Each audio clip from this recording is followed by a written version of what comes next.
सरदेव बाबूजी के द्वितीय पुण्यतिथि के अवसर पर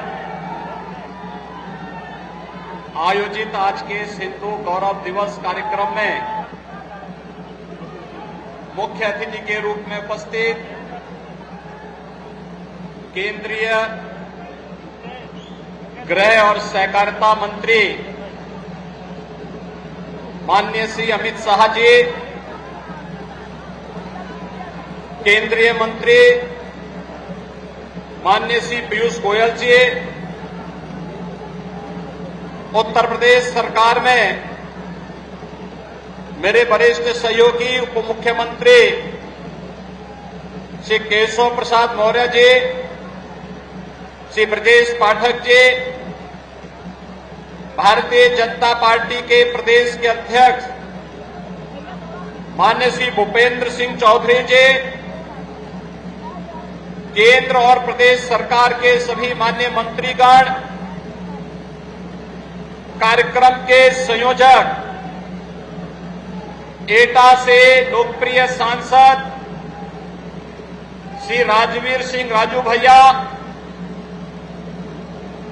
उपस्थित अलीगढ़ और एटा से जुड़े हुए सभी भाइयों बहनों,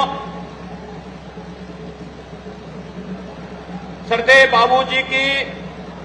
इस द्वितीय पुण्यतिथि के अवसर पर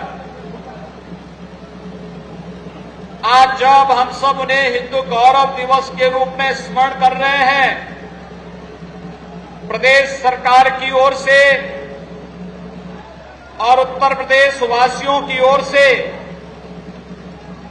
उनके द्वारा प्रदेश के विकास, विरासत के सम्मान और भारत की राष्ट्रीयता के लिए किए गए प्रयासों के लिए विनम्र श्रद्धांजलि अर्पित करते हुए इस अवसर पर केंद्रीय गृह और सहकारिता मंत्री माननीय श्री अमित शाह जी का, माननीय श्री पीयूष गोयल जी का और राजस्थान की पूर्व मुख्यमंत्री, पूर्व केंद्रीय मंत्री माननीय श्रीमती वसुंधरा राजे सिंधिया जी का मैं आप सबकी ओर से हृदय से स्वागत करता हूं, अभिनंदन करता हूं। भाइयों बहनों, हम सब इस बात को जानते हैं कि उत्तर प्रदेश में सुरक्षा, सुशासन का माहौल किस प्रकार से बनना चाहिए। सन 1991 में पहली बार जब भारतीय जनता पार्टी की सरकार प्रदेश में बनी थी, तब उत्तर प्रदेश वासियों को इस बात का एहसास हुआ था और आज अद्भुत संगम है। विश्व उद्यमिता दिवस और नाग पंचमी का भी पवित्र पर्व है। भाइयों बहनों, विश्व उद्यमिता दिवस के अवसर पर देश भर के उन करोड़ों उद्यमियों को जिन्होंने प्रधानमंत्री मोदी जी के नेतृत्व में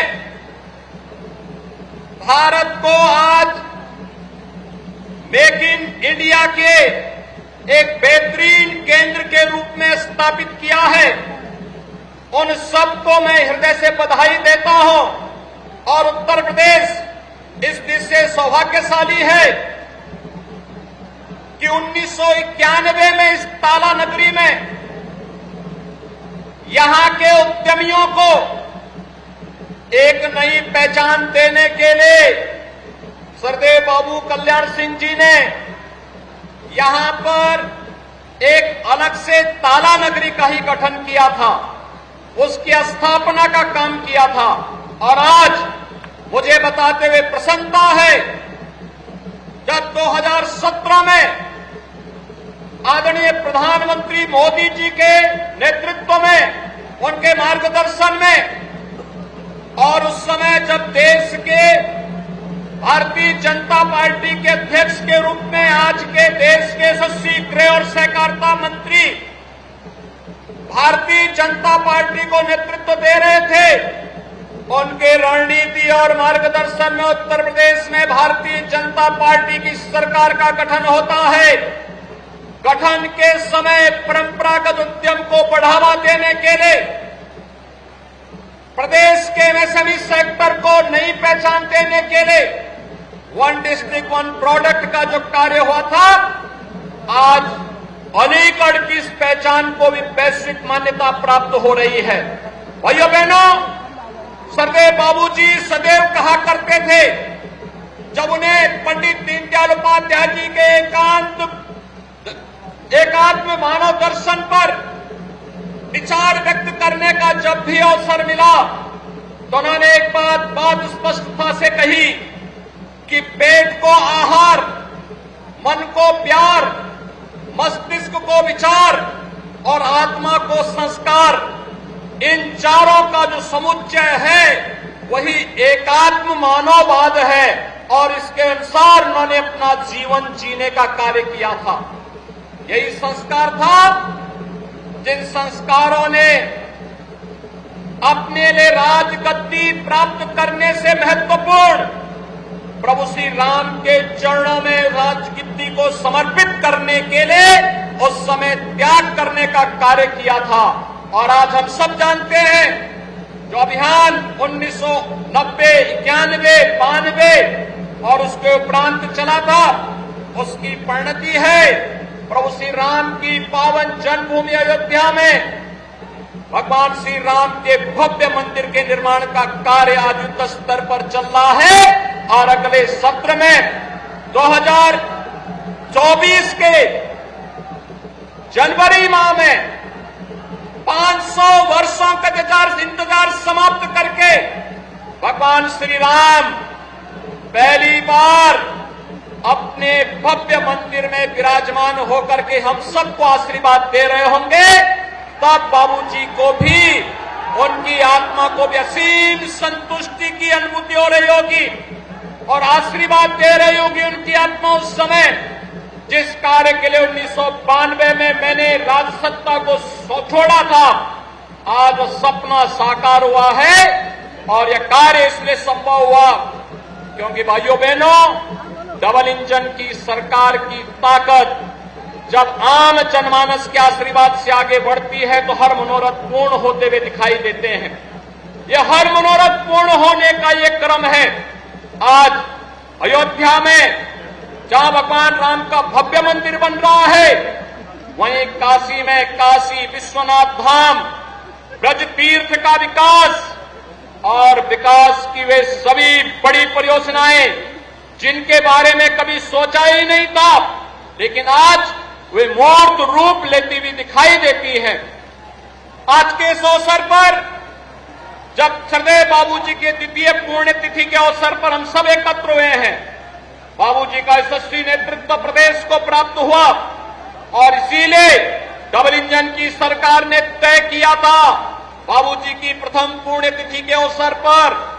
उत्तर प्रदेश के सबसे बड़े कैंसर संस्थान का नामकरण सरदेव बाबू कल्याण सिंह कैंसर सुपर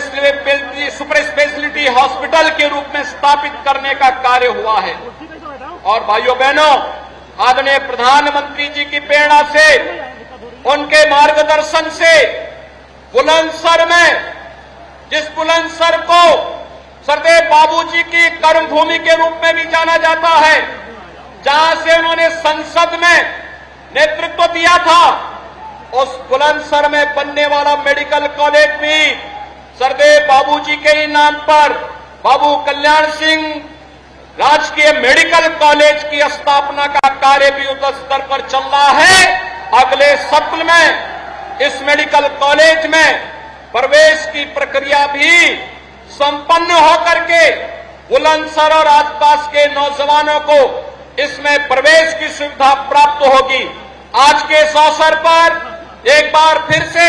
सरदेव बाबूजी की स्मृतियों को नमन करते हुए मैं उन्हें विनम्र श्रद्धांजलि अर्पित करता हूं। अपने केंद्रीय नेताओं का, केंद्रीय गृह और सहकारिता मंत्री जी का, माननीय पीयूष गोयल जी का, माननीय सुंदरा राजे जी का, उत्तर प्रदेश शासन की ओर से और उत्तर प्रदेश वासियों की ओर से एक बार फिर से हृदय से स्वागत और अभिनंदन करते हुए सरदेव बाबूजी को विनम्र श्रद्धांजलि अर्पित करता हूं। धन्यवाद। जय हिंद। वीके न्यूज, राष्ट्र के नाम।